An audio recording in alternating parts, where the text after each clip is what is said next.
Hi, thanks for joining me. This is Christopher Lochhead, Follow Your Different, where we celebrate the people, ideas, and companies that stand out. And we have a fun one. This is our Super Bowl special. As always, we are sponsored by our friends at Oracle NetSuite. Learn how to turbocharge the growth of your business at netsuite.com/different. And while you're there, you will be able to set up a 1-hour, absolutely free growth review with an expert in your industry. Check out netsuite.com/different. Now, our Super Bowl special with none other than Brian Berger. You probably know him. He's a big ding-dong, big dang deal in the sports media world because he's the founder and host of Business Sports Radio. And I love this podcast. It's become very popular, top 100 ranked business podcast. He launched back in 2004, and he's had he's had a who's who of top people on. NBA Commissioner David Stern, one of my heroes, Paul Allen, the co-founder of Microsoft and owner of the Portland Trailblazers, Dallas Mavericks, Mark Cuban, and pretty much everyone else in the sports world has been on Brian's show. We have a great conversation about the business side of the Super Bowl, how incredible the betting is getting, what's going on with Super Bowl ads, who Brian thinks is going to win the game and what kind of game he thinks it's going to be.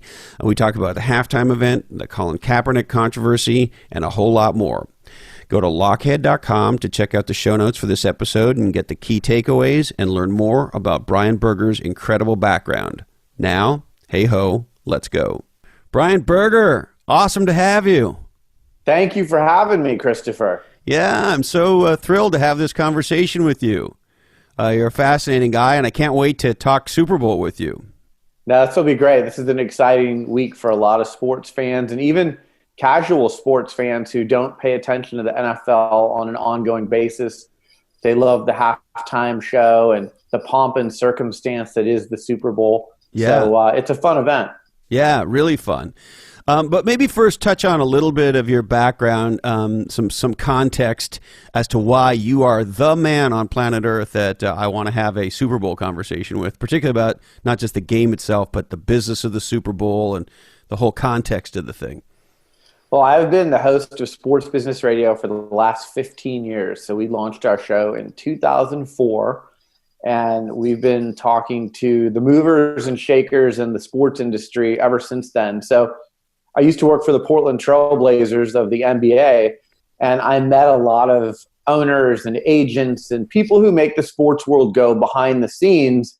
Everyone was interviewing the players and the coaches. No one was talking to the business people behind the scenes. Again, the owners, agents, front office executives. So I thought, wow, I know a lot of those people. They have something to say. They have egos. They want to share their story. So 15 years later, we've talk to the people who live and breathe it every day. So we bring a really unique perspective. I feel like every week on our show, it's a master class. You're hearing from people who make some of the biggest organizations in sports go.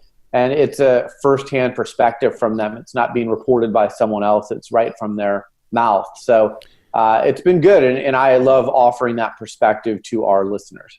Well, and I'm so stoked you did it. I'm so stoked that I found you because I'm, like a lot of folks, a sports fan. I'm not a crazy sports fan. My sport, in terms of team sports, I'm more crazed on the UFC. But, you got to love basketball, I think, particularly living where I live. Exactly. The NFL, and I know there's been some controversy around some of the, taking the knee and some of that stuff. We can talk about some of that if you like. But if you move that to the side, fucking A, the NFL is an exciting game. I grew up loving baseball. I grew up loving hockey growing up in Montreal. So, I think it's just fun to be into it, even if you're into it on a more casual basis, the way I am. But as a business guy, as an entrepreneur, as a marketing guy, what you've done is created something that gives me an insider's look at what's going on behind the game and the business side of it. Yeah, one of the things when we started Sports Business Radio, kind of my litmus test was does my mom understand what we're talking about if she listens? And complex. So sometimes people hear sports business radio and they think we're going to talk stock prices and certain deals, but we don't get that complicated. It really is more about why did people make certain decisions that they made? How did they find their path to success? And we keep it simple, stupid, as they say. Yeah, and of course, I'm really appreciative of our mutual friend Keith Estabrook who connected us. I met Keith because he represents Andre Iguodala, who was spectacular enough to come on my podcast, and I just immensely enjoyed meeting Andre. And I don't know if you find this as a radio guy and podcaster, but I would say, and I don't mean this in a shitty way, but when I deal with PR people, it's very hit and miss. And I don't know why that is, but it's generally easier for us if we deal with the individual directly. And when a PR person gets involved, me and the other folks, particularly Candace, who books our guests and stuff, we always go, oh, is this, often the value that is added to us by the PR person is less than valuable. Let me say it that way. Well, so, the other hat that I wear, interestingly enough, is I'm a longtime PR executive. And I started an event called Sports PR Summit, but I sit on both sides of the fence. So sometimes I'm a PR person who has to deliver the person for your show, or other times I'm the host of Sports Business Radio and I have to deal with PR people. And I totally agree with you that they're hit and miss. And it's one of the reasons I started Sports PR Summit. The industry has to be better. And, I hate when someone offers someone up to you and then you're like, wow, okay, that would be an interesting guest on my show. And then they can't deliver them. And I say to the person, why did you offer this person to me in the first place when you can't deliver them? So as a PR person, the number one rule of thumb is if you offer something up, you better make sure you can deliver it, whether it's an Andre Iguodala or anyone else. But I agree with you. I like building relationships with the people that I have on my show as guests, and I'd rather deal with them directly than go through a PR person. But sometimes a PR person can add some elements that I may not have thought of, whether they're facts and figures or stories or, certain collateral materials that we can push out on social media to support the interview. But I agree with you. It can be very hit and miss. Well, and the thing, I love how Keith has been with me. I mean, he has been an absolute professional, thorough. Right. He's one of the best. We had a few snafus in the scheduling. We wanted to try to get together in the spring, and whatever reason that didn't work. And then we reconnected, and he was just a total pro the whole way. And, to your point on the delivery side, we've had some big name athletes on the podcast, and I'm super grateful about that. And we've had some situations like between us girls. Dennis Rodman was supposed to be on the podcast.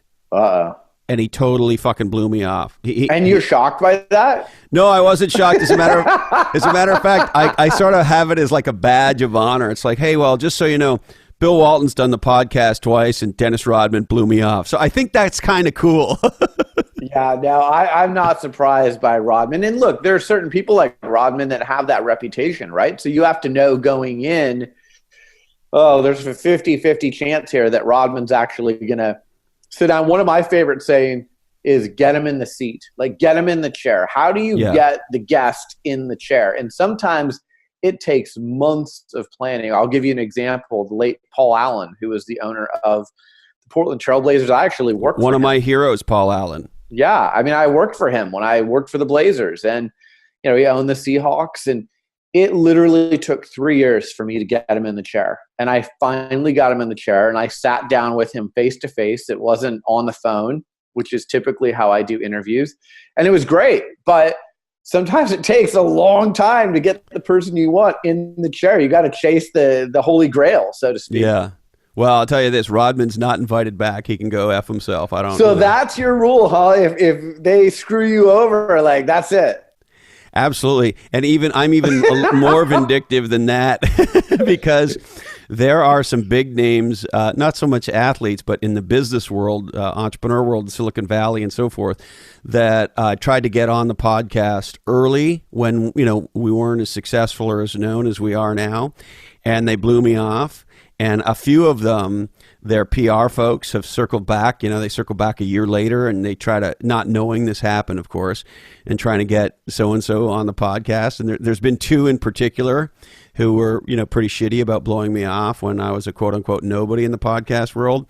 And I hate to admit it, Brian, but I have told those two PR people, so-and-so will never be invited on my podcast. Yeah, so I'm going to give you a flip side of that story. Okay. So a few years ago, this PR person that I'd never heard of reaches out to me, and they say, how would you like to have Jack Nicklaus on your show? He wants to talk about golf course design, the Golden Bear brand. Would you be interested in Jack Nicklaus? And I'm like, are you kidding me? Like, Jack Nicklaus is the greatest golfer ever, in my opinion.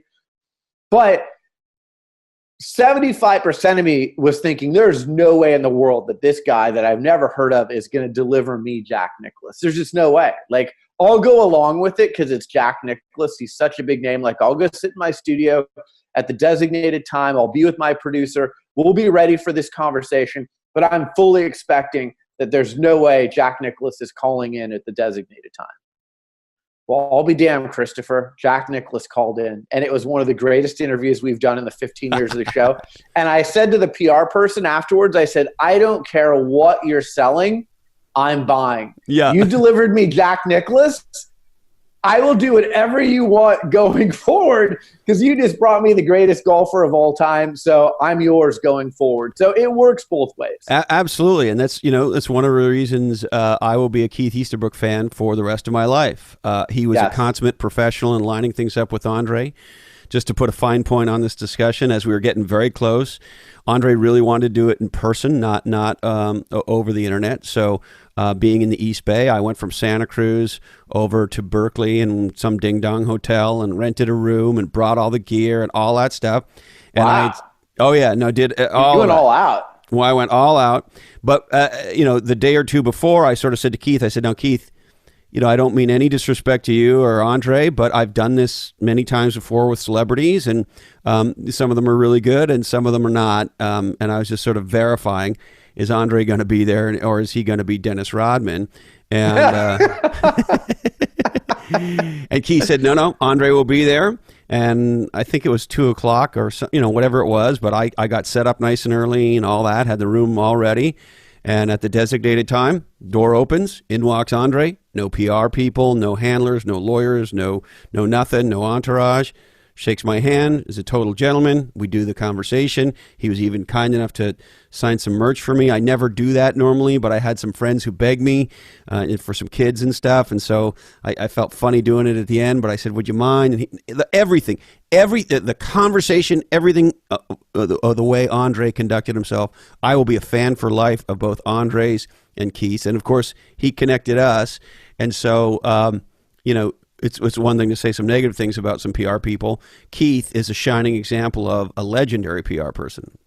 No, I agree. He's one of the best, and he understands how it all works. And the other part of it too is just if you have challenges from your client, just share that with us, right? Like, hey, this last second thing came up. Like, as much of a heads up. Think about it. If you went to the hotel and you went to all that expense and all that time and trouble, and then he no-showed and the PR person doesn't give you any heads up, that ruins a lot of things for your day. So just be professional with people and be honest with them and tell them, what the truth is. But also some of it, when you're dealing with celebrities, which both of us have dealt with, it's client control. Like, I've had clients who are athletes say to me, I don't feel like doing this today, or go ahead and cancel that. And I'm like, oh, no.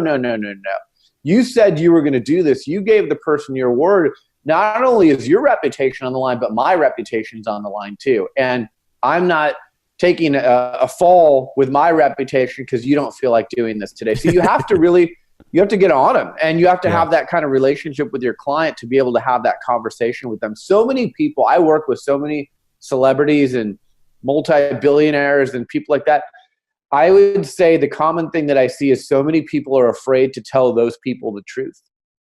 Yeah. They're afraid to be candid with them, and they walk on eggshells around them. Yeah. I'm not one of those people. I will tell you the truth. I will be candid with you. And I find that the people that I deal with who are high profile, they respect me more because I tell them the truth.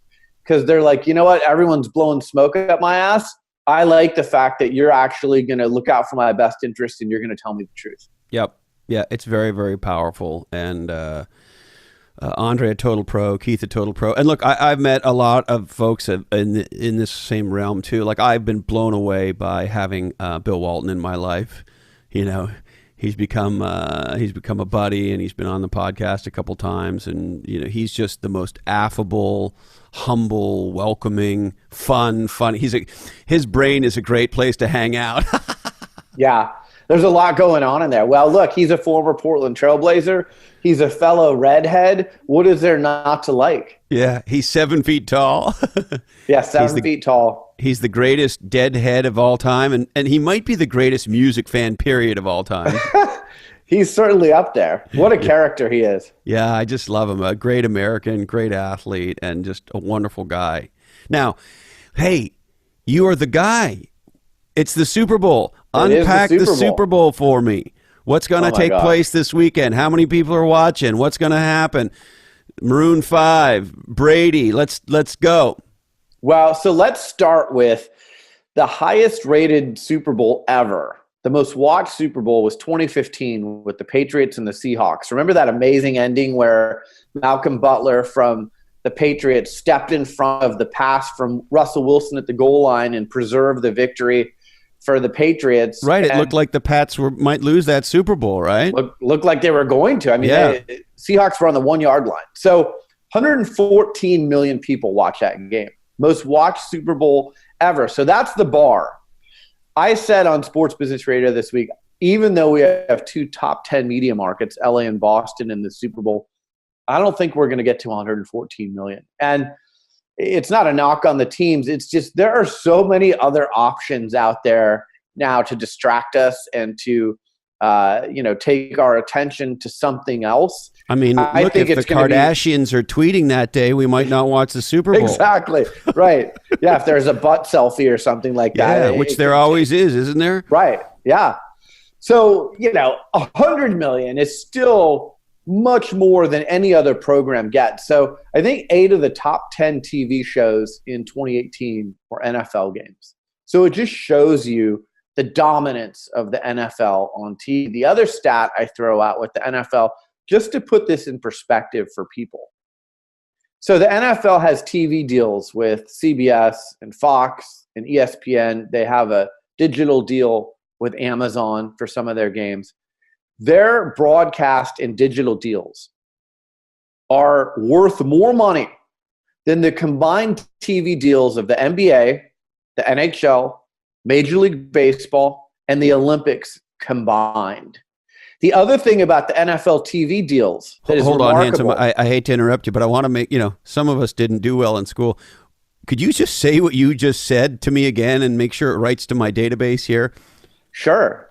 So the NFL TV and digital deals are worth more money than the combined digital and TV deals of the NFL or the NBA, the NHL, Major League Baseball, and the Olympics combined. And the Olympics. Yes. With the other major sports ones, they're like, okay, it's still an amazing thing. But the Olympics being a worldwide, huge, every country, it really puts into perspective what a massive media event the Super Bowl is and the NFL is. Yeah, it's king. And, the other thing in this country right now is people are moving to Netflix and they're moving to on-demand programming. So the TV networks crave live programming. You don't know what's going to happen. You're on the edge of your seat. You're not going to flip through commercials. You're going to watch it live. And the NFL is king in that regard. Obviously, well, and the interesting thing about that is if you think about Netflix and DVRs and Hulu and all this stuff, this idea of what today we refer to as appointment viewing, or the old paradigm of appointment viewing, is rapidly dying, right? Because we all sit there and go, why the fuck do I need to wait till 8 o'clock? And I don't know about you, but I'm even pissed when series come out and they don't dump the entire series at once so I can binge it. Like I just finished binging. I love this one. I love crime stuff. Mm-hmm. And there's this great new 7 or 8 episode series on Showtime, directed by Ben Stiller, about the 2 guys who broke out of the Dannemora State Prison in New York a few years ago. And it's a modern day Escape from Alcatraz, and it's a stunning piece of work. And I binged the whole thing. And when there's something like that you're excited to see, and they only give you 1 episode of 8, and you're like, this is bullshit. Right. And so I guess my point is, most of us don't want to do appointment viewing. We want it when we want it. We want it if we want it on our phone, we want it on our computer, we want it on our wherever we want it, right? And so I guess to underscore your point, Brian, there's very few appointment viewing shows anymore other than live sports. Right. No, it's totally true. And then the other thing that's happened is, last year, sports gambling became legalized in the United States. And last year's Super Bowl, there was only 1 state where there was legalized gambling, and that was Nevada. This year, there's 8 states. So there's expected to be $6 billion wagered on this Super Bowl. $6 billion, not million, billion. Wow. And do you know what it was last year when it was only Nevada, Brian? I know just in Nevada, the wagering was about $158 million, and that's through legalized means, right? That's not counting your Super Bowl party or your bookie or online offshore accounts or anything like that. That was just through Nevada gaming, was about $158 million. So the $6 billion number is also not just in those 8 states. It's including your Super Bowl party. And that's the thing is, if you go to a Super Bowl party, like I'm hosting a Super Bowl party at our house, and, you put the squares up and you have the bets on the prop bets, which we can get to in a minute, but like, how long is the national anthem going to be? Like the over under on Gladys Knight's national anthem is 1 minute, 50 seconds. So everyone puts $1 in, like, all right, is it going to be over or under? People want to bet on every fucking thing imaginable, right? Tom Brady's underwear color or whatever. How many times are they going to show Tom Brady? When do they show Giselle during the broadcast? What is Tony Romo going to say? What color is the Gatorade they're going to pour on the winning coach? People bet on that? Everything. I went to Las Vegas 2 years ago, and I did an Inside Las Vegas during the Super Bowl show for Sports Business Radio. It was one of the most fascinating experiences of my life, because the people who sit around and make up the prop bets, like, that would be one of the most fun jobs that you could have. But then setting those lines and those odds, and if you've ever followed Vegas, they're the smartest people in sports, because if they say the line is 3, I'll be damned, that game is right around 3. If they say the over-under is 56.5, it's right around 56.5. Very rarely do they miss badly. But the thing that's really interesting about this game, Christopher, is Vegas has won 26 of the last 28 Super Bowls. Okay, so if you're the betting public, you're 2-26 against Vegas in the last 28 years. Not a good thing. In terms of just picking the winner? In terms of everything. In terms of the whole thing. The whole thing. So the winner is the spread. Most of the people bet on that. There's the over-under, and then there's the prop bets. But Vegas has come out ahead if you combine all of those things. 80% of the money on this year's Super Bowl is on the Patriots. Wow. 8 of the last 11 winners of the Super Bowl have been underdogs, and they've either covered the spread or they've won the game outright. So what does it tell you? It tells bet on LA. Bet on LA. Because what are the numbers now? LA versus the Patriots. So it's the Patriots are favored by 2.5 points, and the over under is 56.5. Okay. So if you bet on LA, if you put $100 on LA, you're going to have to help me with the math here, handsome. $100 on LA based on what you just shared would turn into what? Well, so if you just bet the spread, then it's $100 to win $100. Yeah. If you're doing some of these other bets where, let's say that you're saying the first score is going to be a field goal instead of a touchdown, they'll give you odds. They'll say it's plus 300. So you get 1 to 3 on the bet. So a lot of people will look at what that line is, what the odds are, and they'll say, you know what? I'm going to bet a few of these prop bets, because if there's a safety in the game, like I'll give you a great example. 2 years ago, the Patriots and the Falcons played the first overtime game in Super Bowl history. The previous 50 games, the sharps, as they call them in Las Vegas, the people who really make a living betting on sports, the sure bet for them was they always bet that there'd be no overtime. Even if the odds weren't great, that was sure thing money to them, right? So they would bet no overtime. Well, 2 years ago was the first year that you lost. So if you bet $50,000 going, well, yeah, I'm going to win some money back on this for sure because there's never been an overtime, you lost. So there's some people that want those types of bets. Other people will say, well, there's only been one safety in the history of the Super Bowl. Peyton Manning a few years ago got sacked in the end zone by the Seahawks when the Seahawks crushed the Broncos in that Super Bowl. Some people will say, I think LA has a really great defensive line. Tom Brady's not a very mobile quarterback. There's great odds on a safety, like 7-1 odds against a safety because it's pretty rare. There's only been one in Super Bowl history. You know what? I'll throw $100 down on a safety and see if I win $700. But it's fun because there's even like you can bet on what's the shoe color of Adam Levine when he comes out for the halftime show with Maroon 5. Is it pink? Is it yellow? Is it blue? What are the odds on that it's pink? I think it's 12-1. And what about? I got to ask you: Am I? You'll have to forgive me. I consume a tremendous amount of alcohol. But am I remembering this right? This is the first Super Bowl with male cheerleaders.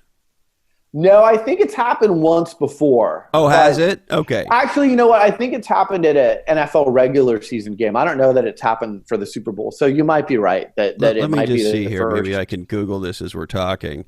But I was going to ask: are people betting for the Rams? I think. Are people betting on the? Yeah, it says Super Bowl 53 male cheerleaders will make history, first time. Okay. And so are people, I'm wondering, are people betting on what the male cheerleaders are going to do or wear or whatever? I don't think so. I didn't see that as a bet. Okay. So we haven't gotten quite to that level yet.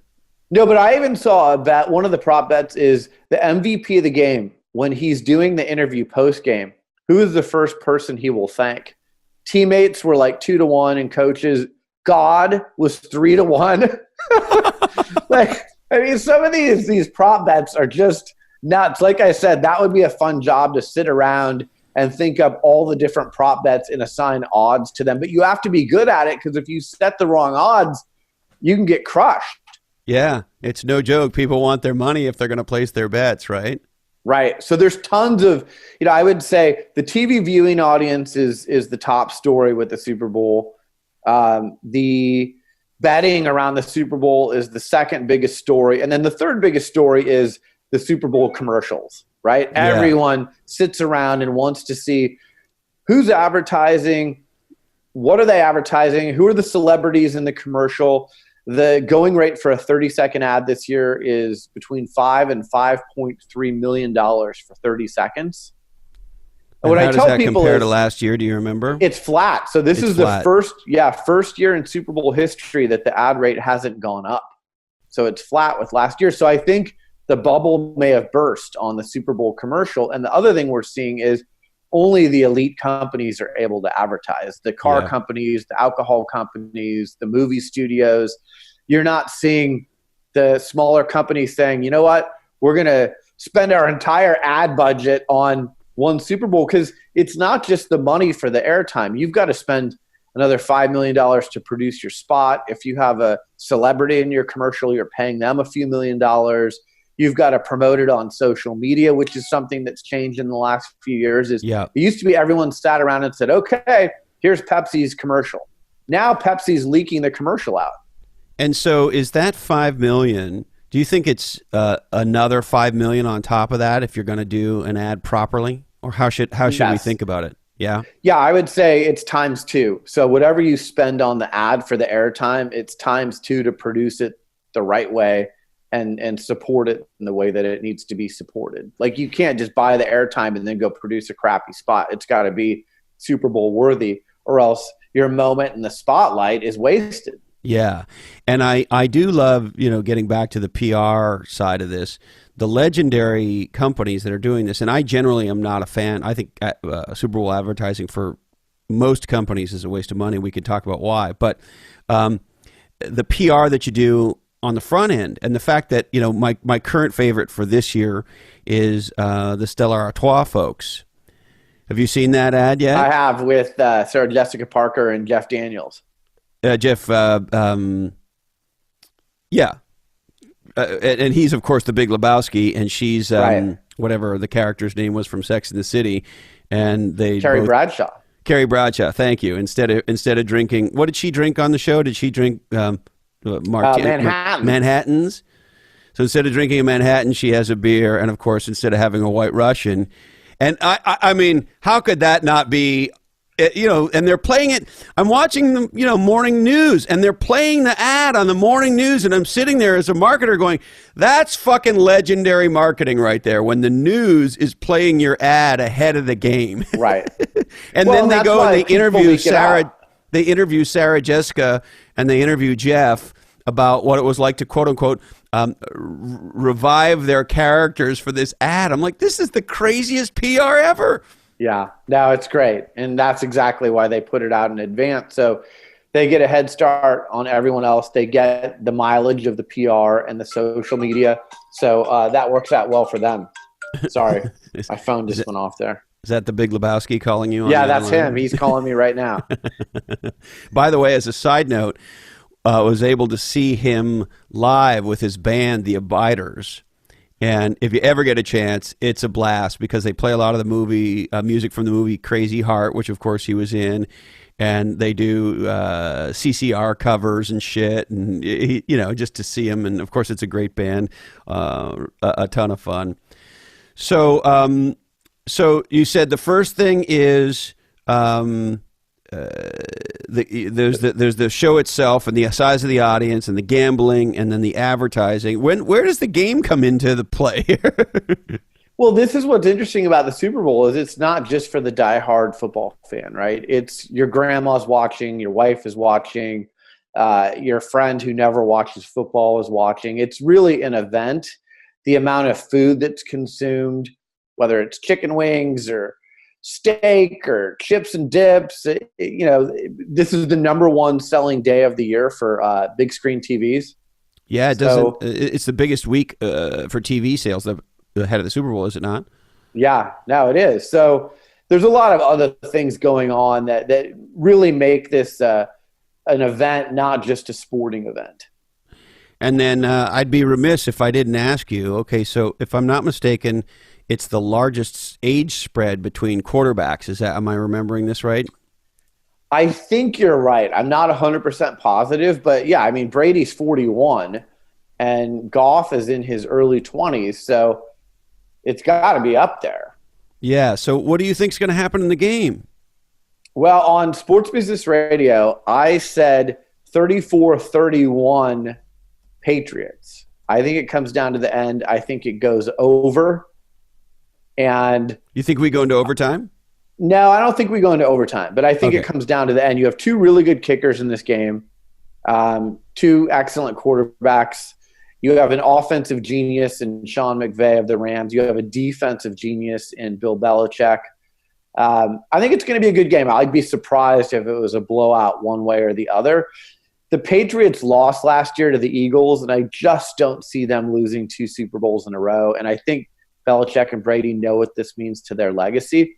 Plus, there's 5 guys on the Rams who have ever been to the Super Bowl. Brandon Cooks is one of them, who played for the Patriots last year. Meanwhile, you know, Brady's in his 9th Super Bowl. The Patriots have been there before. I think there's a little bit of, when you're there for the first time, like Cam Newton was a few years ago, or some of these other teams, you're a little bit awestruck by the moment. It's so different than any other game, and the spotlight is so bright that the Patriots being there so often, I think, gives them an advantage going into this game that the Rams don't have. And then the other thing, I'm curious as to whether you think it's an advantage or disadvantage for the Patriots, although clearly you're calling for them. But if you look at it and you go, okay, so this is Brady's 9th, you said, right? Right.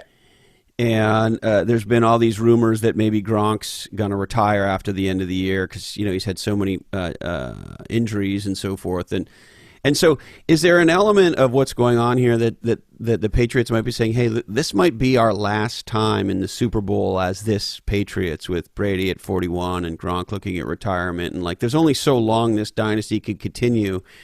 Do you think that might be in the back of their mind, or is there rumblings in the sports business world about that? Well, so Brady has said there's zero chance this is his last game. Right. So he's coming back. And you think that's for sure? He's not just saying that. No, I think he really wants to. He's very into health and fitness, and he's trying to be this guru. That's his brand and what he wants to do after he retires. He wants to show that just like people are living longer, you can play as an elite athlete longer than you used to. So I think it's really part of what he's trying to prove to everyone. Gronk, I wouldn't be surprised if he retires because he has been pretty beat up. Devin McCourty, who's one of their defensive players, said if they win, this might be his last game. So there are some players on the Patriots end where I think they're looking at this as, you know what, if I win this, I've won a few rings. What else can I do? NFL is a very brutal sport. Your body takes a big punishment. You know what? I'm going to walk away while I can still walk. So I think there are some people on the Patriots side that are thinking like that, and that's probably even more incentive for them to go out on top. Yeah, interesting. Now, the other thing I wanted to pick your brain about, Brian, is there's been a fair amount of bad PR for the NFL, whether it's around CTE and concussions and brain disease and young kids playing football, and a lot of parents saying, hey, I don't want my kid playing football, I want them doing some other thing, or maybe they should play flag football until they're 37, or whatever it is, right? So there's that health issue. And then, of course, there's been this massive backlash against taking a knee and Kaepernick, and sort of all the PR or the stories that we heard about the NFL having a hard time getting a top-tier artist to come play because a lot of the artists have sided with the players on taking a knee during the national anthem. And so I'm just curious what your assessment of that whole thing is and how it's affecting the game of football. Well, so I'll start with your second question first.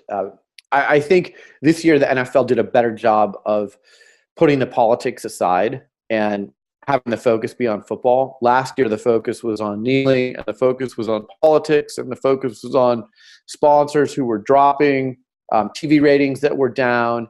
This year, it's really been more about football, so I think you've seen those ratings come back. They got more sponsorship revenue than they've ever had before this year. I'll give you an example. Papa John's Pizza said, you know what? We don't like all this politics. We're out of here. We're not the official pizza of the NFL. 24 hours later, the NFL comes out and says Pizza Hut is our new pizza sponsor. And by the way, they're paying us more money than Papa John's did. Wow. So while some people may complain about the NFL, there are companies lining up and broadcast partners lining up to do business with the NFL, which is also part of the problem. I think NFL has a little bit of arrogance, that they know that there's such a in-demand property that they have a little more leeway and leash than another league may have. So they can, what the NFL's PR strategy has been for the last, I'd say, 5 years has been, let's not address it, let's ignore it, and let's hope it goes away.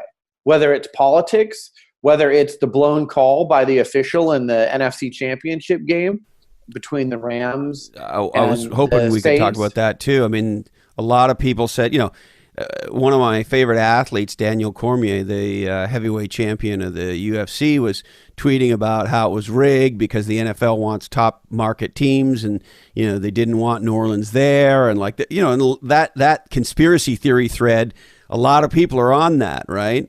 What's your take on that stuff? Well, it was a blown call. It was a terrible call, and the thing is, at a certain point, you have to throw the rules out the window and you have to use common sense. So in that case, everyone in the stadium, everyone on TV saw that was pass interference. So just because you can't review that play, that's the league rule, there's got to be some kind of common sense rule put into place that says, look, everyone saw how blatant this was. You've got to be able to review that and get it right. With all the technology that exists today with instant replay and all the different camera angles, there's like 200 cameras at these games. There's no reason to get it wrong. Right. So I think that's what the fans want, is they want to know the best team is prevailing. The team didn't get screwed out of a call like, the Saints did. And we should be seeing New Orleans versus the Patriots, right? That's what we should be watching. Probably. I mean, look, there's no guarantees in sports, but if you look at the odds, the Saints probably score on that drive. There's like 15 seconds left in the game. Short of the Rams running back the kickoff, the Saints are in the Super Bowl. So, yeah, that's probably what we should be seeing. It could change the course of the Rams franchise and the Saints franchise, that one call, which is really amazing if you think about it. Yep. So, yeah, you can't miss those things. And the NFL missed that. And, the NFL has had domestic violence problems. Kareem Hunt, we saw him in the news this year. But I thought the league handled that well. The Chiefs handled that well. They got rid of that guy. And he's probably not going to be back in the league anytime soon. Is that the guy who punched his girlfriend in the elevator? And it was on a hotel video camera. So, just like Ray Rice, when you can see it on video, it makes it even more appalling and disgusting. And there's nothing that any league, less the NFL, can do to overcome that. They can't put that guy back on the field and say, well, this is the kind of behavior we allow from our athletes. And so, interestingly, with a little bit of hindsight, how do you think the league handled the whole Michael Vick situation, as you look back on it now? Well, so I have a really interesting take on this, because Michael Vick came to my event last year in New York, the Sports PR Summit, and I had never met him before, and we did a featured conversation with him. And one of the things we said to him before he sat down was, you've got to be able to talk about that whole, going to jail thing, the dog incident. And he was so forthcoming. He was so reflective. He was so apologetic. A lot of athletes don't want to look back, and they want to make excuses, and they want to skirt it under the table. He didn't. I think he learned a lot from that situation. He has gone in front of Congress and had laws changed to help animal abuse and protect animals in the future. So, there are certain people that you like to see given a second chance, and he's made the most of his second chance. So I applaud him for that. But, at the time, the way he handled it, and he admitted that he didn't handle it very well, and the way the NFL handled it wasn't great. It could have been handled better, but that's the least of the NFL's problems, because after that you had Ray Rice, and you had, some of these really high-profile problems, even Deflategate, which, wasn't hurting someone, but it was a black eye for the NFL. That was dominating the conversation versus the games themselves. And the only people benefiting out of Deflategate were the lawyers. I mean, they were making tens of millions of dollars, and really there was no concrete resolution one way or another on, here's exactly what happened with Deflategate. And, the craziest thing to me about that was, I remember at the time, Major League Baseball, right? The umpires have the balls, right? And there's tight control over it. I was stunned at the time to learn that the teams decide about the ball. Like, that seemed crazy that the league isn't in charge of the balls.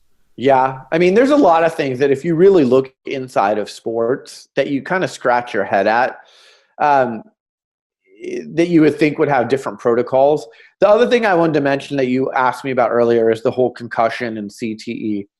My stance on that is, at this point, after seeing all of the health problems that football players have had, if you're going to assume that risk, or if you're a parent and you're going to allow your kid to play, you have to know what you're getting into. You can't blame the NFL at this point, because if you play football and you get to the NFL, you've probably played since you were young. So you've taken hits in Pop Warner, you've taken hits in high school, you've taken hits in college, and now you're taking hits in the NFL. By the time you're done, it is a cumulative effect. So I have a 14-year-old daughter. If she was a boy, I would say, no, I'm not allowing you to play football. I am not willing for your body to take that risk. And more parents are taking that stance, which will be interesting to see 10, 15, 20 years from now. Is the pool of players a lot less than it is now? Yeah, it's interesting. Or the other thing I wonder is, and look, this may be a controversial thing to say, but if you look at fighters, most fighters, when you hear them talk about their backgrounds, they come from what you could describe as more modest backgrounds. You don't see a lot of Harvard and Stanford, MBAs fighting in the UFC generally. And so for most fighters, it's a way out of a life of struggle, right? Because they come from a less privileged background or more underprivileged background. That's the common narrative anyway. And so what I wonder in football is that what happens in football as well? Or do we see something where we just say, hey, listen, and look, this may be a crazy idea, what do I know? But until you're a certain age, 16 or 18, we're playing flag football, or we're doing things that the level of potential causes of concussion come down in some material way, and it doesn't get hot and heavy with the real hitting, until you make it to the NFL or until you make it to college. Yeah, I mean, flag football participation is really picking up because, for the parents like me who wouldn't let your child play tackle football, they are letting their child play flag football. So more of those leagues are popping up, but I still don't think there's a way to say, well, play flag football until you're 16 and then go play tackle football, because, these coaches want to see the players develop and who should I be signing for my high school team and my college team and now my pro team. And I just don't think the culture would allow for that drastic of a change. So I think the one thing that will change, though, is the participation level. Well, in some ways, aren't we already seeing this with the growth of soccer as a sport for kids in particularly in the United States, where it hasn't been historically as popular as it is in the rest of the world? I mean, when I talk to parents, one of the things they tell me is that it's a great sport in terms of physical fitness and teamwork and all that good stuff, and you don't have this bashing of heads. Well, but even in soccer. And my daughter plays soccer, so you don't have the collisions like you have in football, but you have concussions, and you have almost as many concussions in soccer as you have in the NFL, believe it or not. Wow, I didn't know that. Because, people are heading the ball. So, again, my daughter plays soccer. A lot of the leagues now, youth leagues, have said no heading. You're not allowed to head the ball. Yeah, there's a penalty. My nephew's a big soccer player, and he's 13 or 14 now, and they cannot head the ball. Right. So those are the types of rules that are changing. But, yeah, people think soccer is much safer, but it's actually not that much safer. And at least with football, you have a helmet on. Soccer, you don't have the helmet on. So if you get hit in the head, you're pretty exposed. Yeah. So you think we wake up next Monday and the Patriots have won again? And if 114 million was the record in 2015, do you think there's any chance we get near that for this Super Bowl? I think we could get near it. I'd be surprised if we're over it. I don't know. I think there's a little bit of fan fatigue with the Patriots. They've been there so many times that there's some people that are just like, I hate the Patriots. I'm not watching them again. So I think there's a little bit of that. If this had been, New Orleans and Kansas City, or Kansas City and LA in a rematch of that great Monday night game earlier in the season, I think there would have been some new fans that might have been introduced. But with that being said, Tom Brady's one of the faces of the NFL. So there are a lot of people that will tune in because he's one of the faces and they love the Patriots. So I don't think it's going to get to 114 million, but I think it'll be close. And what do you think it means for LA, particularly in the context of, and you guys talked about this on your podcast, in LA, probably more than anywhere else in the country and maybe even the world, there's so many other things. Of course, there's dominant, there's LeBron, there's all of that. And the beach. There's hockey, and there's the beach and the bikinis and the celebrities and, the Kardashian ass selfies. And I mean, there's a lot of distractions. Also, look, and I'm not an expert in football at all, but the Rams are a team that have moved around and appeared to anger a lot of fans in the San Diego area and have sort of. I was down in LA not long ago, spending some time with some friends after the New Year, and they were saying how, this team is not. The San Diego folks are kind of pissed at them, and LA hasn't totally embraced them yet, and there's sort of a little bit. I don't know. You tell me if this is not fair. Maybe a team without a home or without a real solid fan base. Is that a fair assessment, or how do you think about it? I mean, this generation hasn't been raised with football. It's been 20 plus years since there was NFL down in LA, and people took on other things, whether it was, I'm going to go to the beach, I'm going to pay attention to Hollywood, I'm going to get into the Dodgers or Lakers. And then, you're competing not only with those things, but you're competing with Netflix and Fortnite and so many other things that are out there as options to capture people's attention now. It's hard. And by the way, it's not any cheaper to go to a Rams or Chargers game than it was 20, 21 years ago. You're still paying a premium to go to the game. So every team is struggling. That's one thing I didn't bring up is NFL attendance this year was as low as it's been since 2011. So wow. TV ratings up, but people actually going to the games was the lowest level it's been since 2011. So every sport is dealing with, how do I get fans off the couch and out of their home and into the venue paying top dollar, and how do I keep them entertained so they'll continue to pay top dollar? It's a tough putt for a lot of organizations now. Well, and I'll tell you on that front, for me as a fan, it takes a lot for me to go to the actual event. Right. Particularly in the world that we live in today. We all have these giant Enormo TVs that are incredible quality, right? For me personally, the DVR changes a lot, right? Because you can pause and go up and use the restroom and have get a fresh beer. And the other thing in my life, I am married to an Italian person, and she can cook, Brian. Oh, that's good. So you don't want to leave that cooking. No, and she likes to throw parties. And so for the big UFCs, for the Super Bowl, we have our friends over, and she makes all this incredible food. And, some of the other, our friends will sous chef for her and stuff. And so there is no meal at any football stadium that can compete. And you can pause it, and you can rewind, and you can take a poo if you need to, and you can, you can do all this stuff. And so it's like with UFCs. I'm almost embarrassed to say it. I'm a huge UFC fan. I watch almost every fight. I've never been. I have the financial means to go. I have many friends who've gone. I'm even friends with some UFC fighters. I've had Luke Rockhold on the podcast.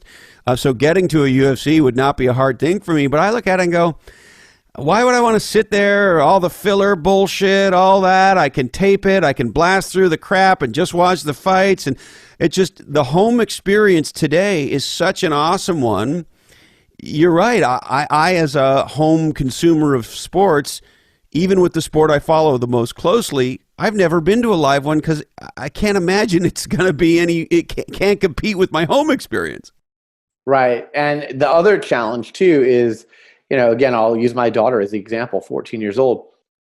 All these young people have ADD. So they would rather see 90-second highlight of the Super Bowl, show me the 5 biggest plays, than sit down and watch the game. I have great means to be able to go to the best sporting events and sit in the best seats and even take my daughter behind the scenes. There's a lot of times even that isn't enough to get her to the game. She'd rather just get the 90 seconds of highlights and move on and go do something else. So, in business, you're not just planning for today. You're planning for 5, 10, 15, 20 years from now. And these leagues who look at the teenagers of today and their consumption habits, they're really scratching their heads about how do I serve it up to keep those people as fans when you and I are, sitting on the beach in our lounge chairs having a beer and we're looking at the moonlight or the sunset of our life. They're going after the younger people. Their habits are completely different than ours. And that's what you have to plan for. You can't just plan for the today. You got to plan for the future too. Yeah, and I wonder how you get people to fall in love with the whole game. If you think about, basketball as an example, a lot of people have said for a long time, why do you need to watch a basketball game? You just don't need to watch the last 2 minutes or whatever. Right. And look, I'm not a diehard basketball fan, but I do enjoy watching it, and it is absolutely incredible living here in the Bay Area. And even here in Santa Cruz, we have the farm team, the Santa Cruz Warriors here. And so for me, I like to watch a complete basketball game because I like to see the ebb and the flow of the game. I love the fact that and I don't know that I've ever heard Steve Kerr come out and exactly say this, but it appears to me as a somewhat casual fan that their strategy is to kind of hold fairly close for the first quarter, but they don't really care too much. Hold fairly close to the second quarter and ideally be a little ahead after the half, bury them in the third, and then take most of the fourth off. That's the pattern that I recognize with the Warriors, and so I like to watch the ebb and the flow of the game, and as the other team disrupting that, and what if they get behind? Is that And so there are these little pockets of momentum that take place in games. And football, I find, is the same way. I like to watch the whole game, not just the highlights, because I like to see, did the other team's defense really get in there and create these opportunities or whatever it was, right? There's something great about sitting there for 3 hours or whatever it is, and just sort of really immersing yourself into it and watching the whole thing play out. I find that more satisfying than just the highlight. No, I do too. And again, I think our age group does. There's something about going to a Warriors game and going, wow, Steph Curry is so small, but the things he does on the court, or wow, Kevin Durant's really a lot taller than I thought he was. Yeah. Or, if you go to an NFL game, I am in awe of A, how the little wide receivers find space to get open, B, how the quarterbacks throw it through a tight window, and then C, these guys are taking each other's heads off. You don't see – TV does not do it justice how hard they are hitting each other. It's a car accident on every play. Yeah. Baseball has a huge problem right now, length of game. Too long. And, I don't know how they're going to translate for the next generation, because the next generation is not going to sit – for a game for 3 or 4 hours, and all the so scratching slow. And spitting and scratching and all that is like, when I put on a baseball game, my wife it's really hard for me to watch a baseball game with her around. I love baseball because she's just like, it's so long. Why are there so many fucking innings? And why does that guy keep spitting? And why won't he just throw the ball? And all of that. Why does he keep throwing it to first base? Exactly. Yeah, no, I get it. But so, there's our age group that has our viewing and consumption habits, but then there's my daughter's age group, and those are completely different habits, but the leagues have to be thinking about both. Yeah. All right, Brian. Well, listen, I could talk to you about sports and sports business for 4 hours or 12 hours or 10 hours, is there anything else you want to touch on particularly about this Super Bowl that you want to educate me on, or things that are on your mind?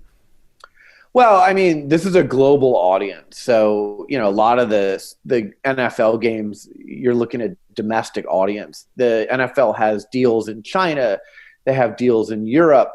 This will be on all over the world. So this is a real showcase for them. They play 4 games a year in London, so everyone in London will be watching. Mexico City is another market.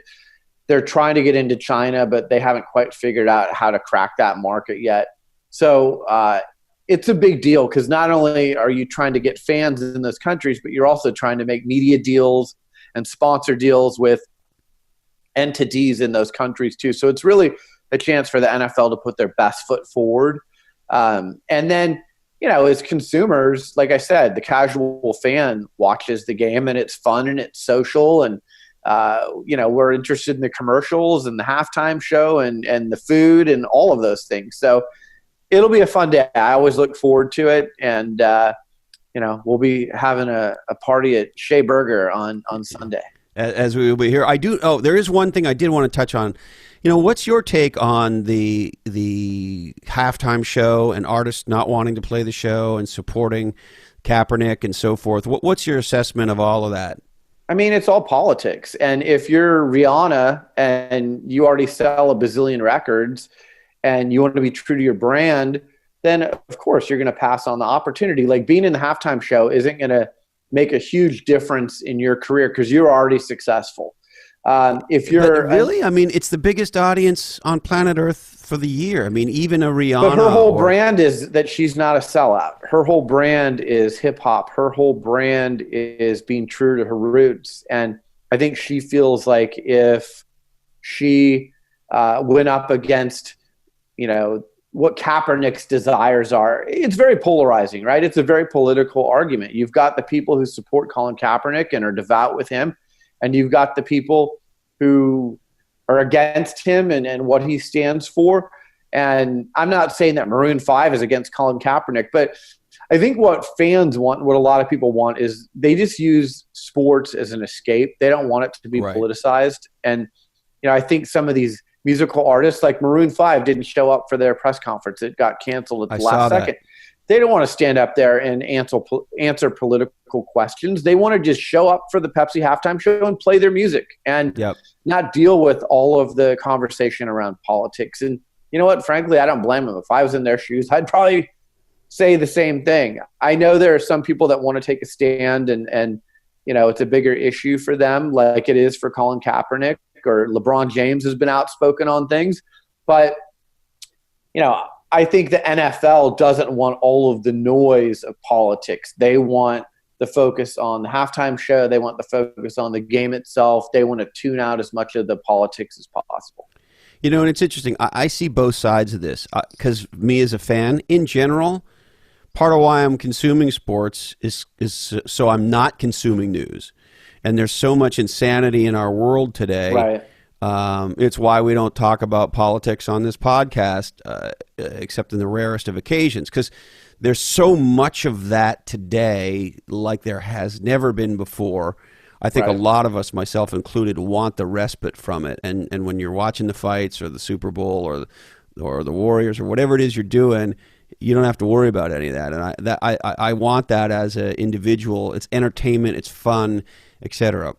The flip side, however, right behind me is a photograph of Muhammad Ali. Right. And he was my first sports hero as a small boy. Even living in Montreal with the Montreal Canadiens, he was the first sports hero I identified with. And look, I didn't get the political stance that he took when I was 5, right? But of course came to understand that pretty quickly and admire him so deeply for that. And so the other side of it for me is a Kaepernick or LeBron or whoever who takes a stand on an issue they believe in. And I may agree, I may disagree, I may whatever with the specific of the issue. What I do admire is I think it's laudatory when an athlete takes their celebrity and tries to apply it to something that they care about. And so I'm sort of a little torn, to be candid. Part of it is I'd rather not have any of that distraction because there's so much of it. But on the other hand, I respect a Kaepernick, I respect a LeBron for standing up and saying things and trying to make what they believe is a good social move with their celebrity, regardless of how I may or may not feel about the particulars of any issue or so. Well, so I have a company called Everything is on the Record, and I have such an interesting seat at the table of this conversation because I get to sit in locker rooms where oftentimes the net worth of the locker room is over $1 billion. Right. And we get to have this conversation that you and I are having right now. And what I tell the athletes is this: I applaud you if you have conviction and you want to speak out on something.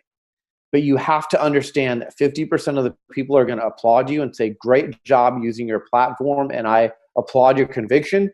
The other 50% are going to say, shut up and dribble, or shut up and throw the ball, or shut up and I don't pay attention to you for your convictions. I pay attention to you for your athletic prowess. So unfortunately, the way we're built as human beings, we hear the negativity more than we hear the applause in a lot of cases. So if you're an athlete, you can be really sensitive to all the things you hear back from people on social media or people that you hear back from on the street. If you're a Colin Kaepernick or a LeBron James, or even Steph Curry has been outspoken on some things. But I think the one thing that has changed is back in the day of Michael Jordan and Tiger Woods, they would say, I'm not saying anything because I don't want to lose an endorsement deal. Now the athletes are making so much money that they say, you know what, if I'm Steph Curry, I'm already making $300 million. If Under Armour doesn't like what I say, screw them. I don't care if I lose them. And Steph even put Kevin Plank on blast and said, like, you better be careful of how much you support Trump. And I don't want to turn this into a political conversation, but what I'm saying is the athletes make so much money now they can take risks that they couldn't take before, because if they took a risk before, they lost all their money and they were shunned. Now, if they already have $300 million guaranteed coming to them, if they lose a sponsor that doesn't agree with their conviction, so be it. Yeah. I also do think it behooves them to be thoughtful and responsible. Look, I love Steph Curry, of course, but when he starts to come out and sort of question the moon landing, and it's like you're starting to get a little wackadoo here, Steph. And I think some of that's like just in fun and to get attention. It may be, yeah. But the interesting thing, you don't hear much about it today, but of course when Trump was running, Brady was a supporter. And Trump used to talk about him all the time on the campaign trail, at least for a while there. Well, sure. And Brady still has a Make America Great ball cap that sits in his locker. And even this week, people have asked him about it or commented on it. Other players have commented on it. The other thing I talk to athletes about when I work with them is you can't say no comment anymore. You can say, I want to keep my political beliefs to myself, or you can say something else. But you can't say no comment, or you can't act shocked and in disbelief if someone asks you about, hey, what did you think about what LeBron said? Or what did you think about what Steph Curry said to Donald Trump on Twitter? Or what do you think about what Colin Kaepernick is doing? You're going to get asked those questions. So you can't act like, no, you've only got to stick to sports questions. You're never going to get a political question. It's going to happen, and you have to be prepared for it. My favorite guy in this regard is Steve Kerr. When he was asked, I don't know if you remember, it was last year or the year before, there was a stupid debate that took off on who's the better team, the Jordan-era Bulls or the current Warriors. And Scottie Pippen came out and said all this dumb shit about how they beat the crap out of the Warriors. And I always think it's very uncool for the older athletes to do that. I think they should just be laudatory of the new folks. And why would you do that anyway? And so it was bubbling and bubbling. And do you remember what Steve Kerr said when asked? I don't. I think it might have been the greatest answer I've ever heard, maybe ever, in sports. And he said something, and I'll paraphrase, but he said something like, "This is a very difficult question for me to answer. Not just because comparing the eras is hard, but because I'm on both teams, I don't know who us is and who they are." And he said, so let me just say that I think that we would probably beat them. That's a great answer. Or if it wasn't that, it was something along those lines. I just thought it was incredibly, thoughtful and funny. All right, Brian, anything else you want to touch on before we wrap? No, not really. Just download the Sports Business Radio podcast on iTunes. We always love to find new listeners, and we talk about things from a unique perspective, and we talk to interesting people just like you do, and you get to hear from them firsthand. I love your podcast because you really you get inside of the minds of some of the best, sharpest people in this world. And, we try and bring a unique perspective on our show as well. Well, and I look at, not to turn this into a complete mutual admiration society, but obviously I respect and admire you tremendously, and I really enjoy that insider's look at a part of sports that we don't hear a lot. It's fun to break out the games and learn about all the athletes and stuff that you see in typical sports media, but as a business guy, as an entrepreneur, I love the angle that you guys bring to it, and like that insider look. So I'm a huge fan of the podcast. Thank you, Christopher. I really appreciate you having me on. Thanks, brother. We'll talk soon. I look forward to having you back on, I'll have you back as often as you'll come. That sounds great. I look forward to it. Thanks, Brian. Bye. Yeah, Brian Berger. Fantastic. I hope you enjoyed that as much as I did. Now, it's got to be grow time in your business. I don't know any business who isn't looking to turbocharge their growth. And our friends at NetSuite want to help you master your growth. Running a business is hard. It's like being a conductor of a orchestra with the orchestra moving. I don't know. I just made that up. But it's really hard. You got to put all this stuff together. NetSuite wants to help you master your growth by helping you streamline all of your business processes, remove manual bottlenecks, finally get off antiquated QuickBooks or legacy on-premise systems. Now's the time to upgrade. Now's the time to turbocharge. Now's the time to build the foundation that you want for the whole next level of your growth, because NetSuite can take you literally from the garage to the IPO and beyond, integrating your sales, finance, fulfillment, inventory, billing. Think of the entire business process from the beginning of touching a customer to delivering, and all of the accounting on the back end. NetSuite makes it easy and at a cost that is surprisingly effective. Way less than you might think. Check out netsuite.com/different today to set up a free 1-hour growth review with an expert in your industry. That's netsuite.com/different. And if you like, you can find us on the internet at lochhead, lochhead.com. If you want to email us, email blackhole, all one word, at lochhead.com. And if for some reason you think you want to follow me on Twitter or Instagram, I'm simply at lochhead. All right. We would like to thank Sports Business Radio. Check them out at sportsbusinessradio.com. And the Sports PR Summit. Check out sportsprsummit.com.